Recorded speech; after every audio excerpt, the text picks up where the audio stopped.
الذين أنعمت عليهم غير المغضوب عليهم ولا الضالين. بسم الله الرحمن الرحيم. ألف لام ميم.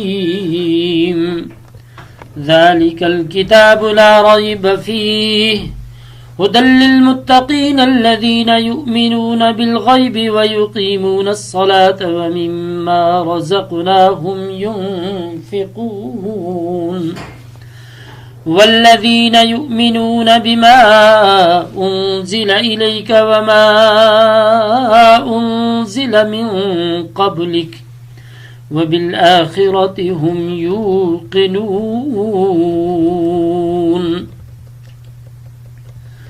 أولئك على هدى